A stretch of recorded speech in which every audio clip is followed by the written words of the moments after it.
welcome back to another movie review, although it's a ancient-ass movie, so I don't know who would be going out of their way searching for a review of this, but who knows? Maybe.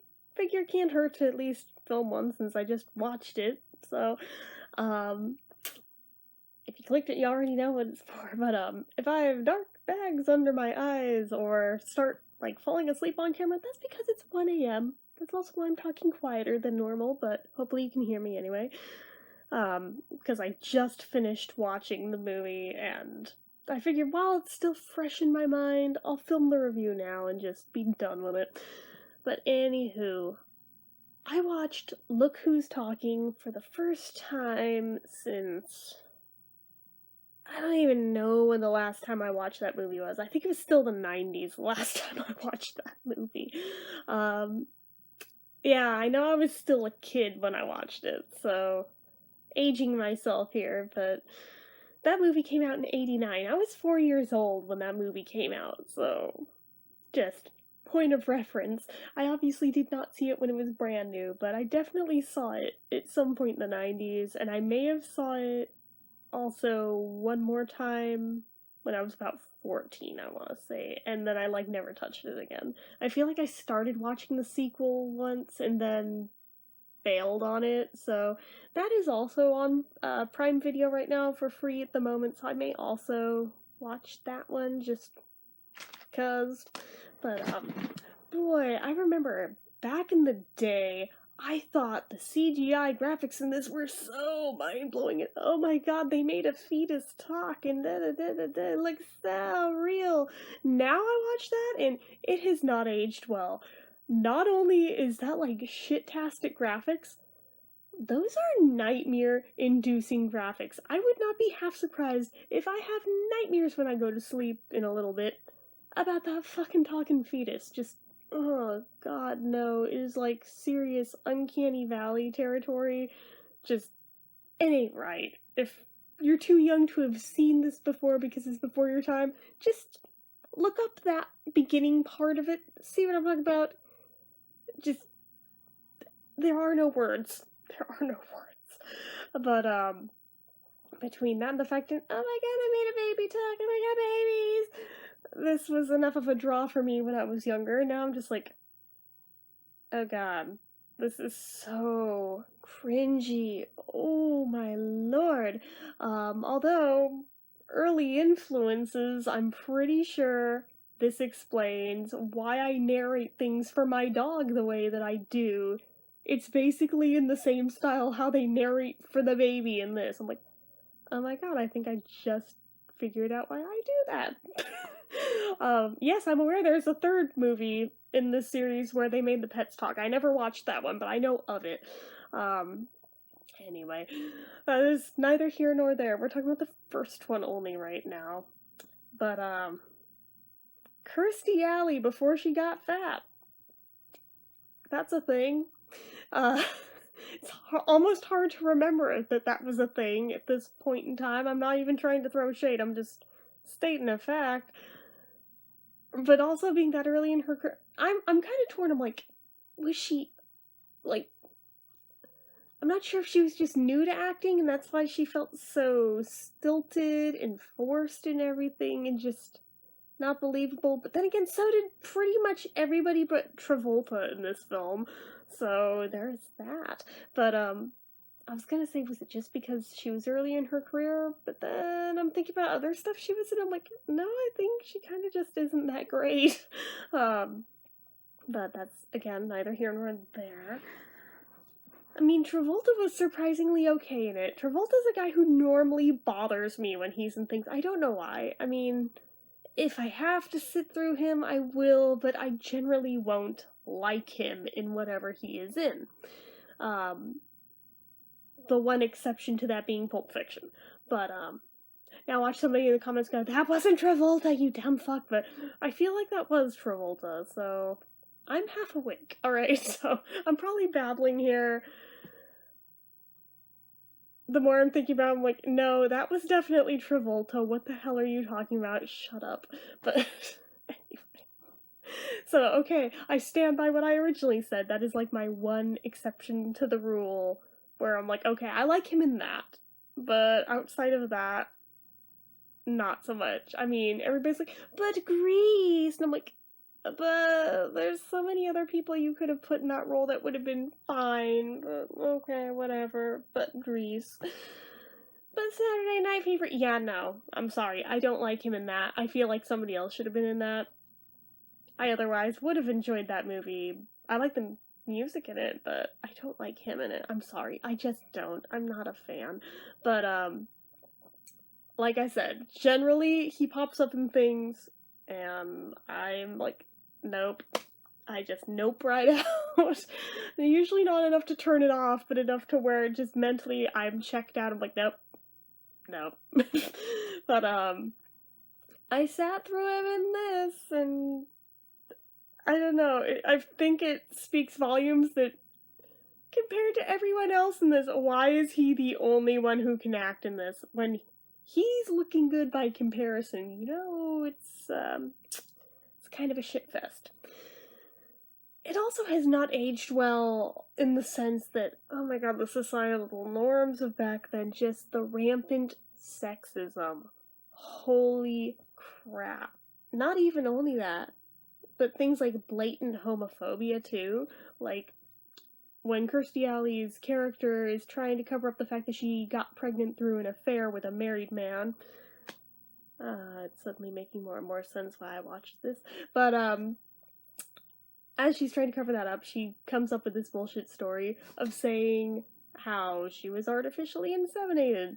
And pretty much the reaction she gets, by and large, is, what are you, a lesbo? It's like, you know, current day, I'm sure back then this was just an off-the-cuff comment, but current year, it's just like, did they just... Wow, okay. That was enough to just, like, take me back and be like, wow, alright, that's fucked up. But, not only that, but I mean, just all of the sexist crap towards women throughout the whole thing, it just grinds my gears. I will reiterate for the millionth time, I say it all the time on this channel, I am not a feminist, I refuse to use that title. Egalitarian, sure, but not feminist, but the sexism in this film bothered me, I will say that, and just, I know, sign of the times, but it's just non-stop through this one, and it bugs me knowing that this was just the norm for them, to the point where nobody batted an eyelash, and people still regard this as a loved movie, even despite that I'm like, yeah, but how do you get past that current year? That made it very hard for me to really even focus on it. And the fact that just the whole damn thing, basically the plot premise is she needs a man. She needs a daddy for this kid. It's like, I mean, sure, you need a father figure, but that doesn't necessarily mean you have to be manacled to some dude. I don't know. It bothered the crap out of me, since it's just like, on one hand, they're trying to give the whole, like, strong, independent woman thing, but then in the same breath, they do that. I don't know, it just... I get that this was a era where it was being pretty much touted that, yeah, women can have it all, you can have the career and you can have the family, and da-da-da-da-da.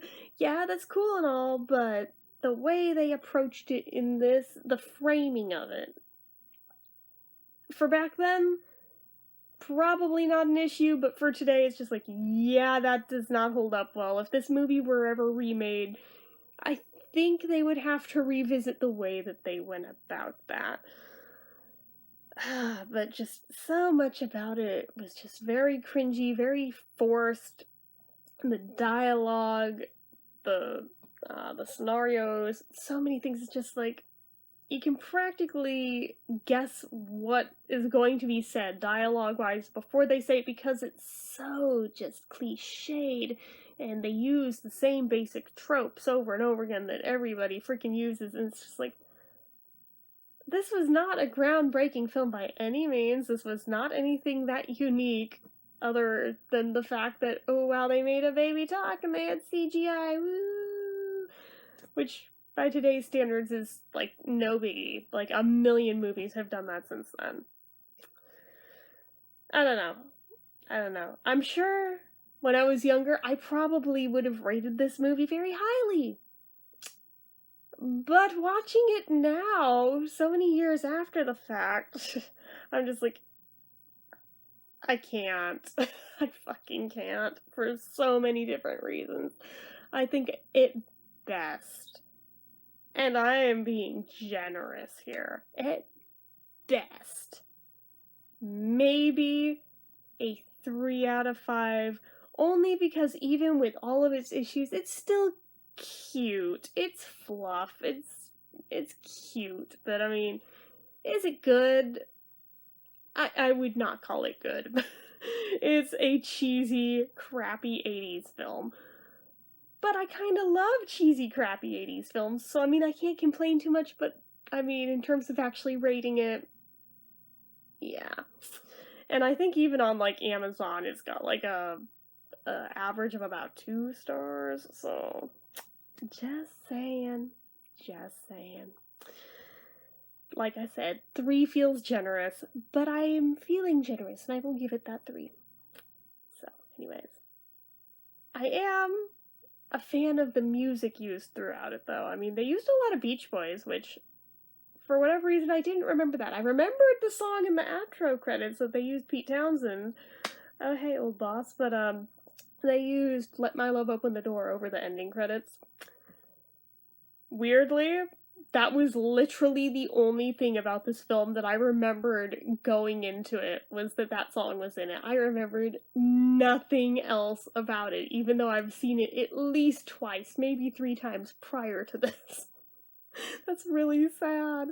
But, it is what it is. I mean, at least having watched it as an adult, I guess not only have I now seen it and can remember the actual plot, but probably a lot more of the nuances of the interpersonal relationships probably make a lot more sense as an adult than they probably would have as a little kid. So, there's that. But yeah, I definitely would not call this a good film by any stretch of the imagination. Is it enjoyable? If you're bored, maybe. Is it cute? Yeah, it's cute. I mean, it's got a lot of issues that I wouldn't mind seeing a remake of this that corrected said issues for current day, but yeah, I don't know. It bugs me. So, I don't know, maybe I'm just more sensitive than usual, because normally I feel like I can watch things like this and, oh, whatever, but for some reason it bugged me. Maybe it's the fact that Travolta was in it that I'm just like, I want a reason to be bugged. I don't know, but anyways, that is it from me for this one. So, as usual, you guys know what to do. If you like this video, go ahead and give it a like. If you're not already and you'd like to be, click subscribe, hit that notification bell icon so you never miss an upload, leave comments down below. Have you seen this movie? I am sure plenty of you have seen it, since it has been out since 1989. I am positive a lot of you have probably seen it. What did you think of it? Have you watched it in recent years? If so, do you kind of see where I'm coming from in that it really didn't age well? Let me know your thoughts, or, if you feel otherwise, I'd like to hear that point of view too. Anything at all about anything, leave it all down below. Make sure you're following my social media accounts, my Facebook fan page, my Twitter, my Instagram, my Etsy, everything and more. It's all down below, and if you like what I do here on this channel and you'd like to help support it, the donation link, as always, is down in the description. Now, without further ado, I'm gonna go to bed because I am freaking wiped. So, till next time, see ya.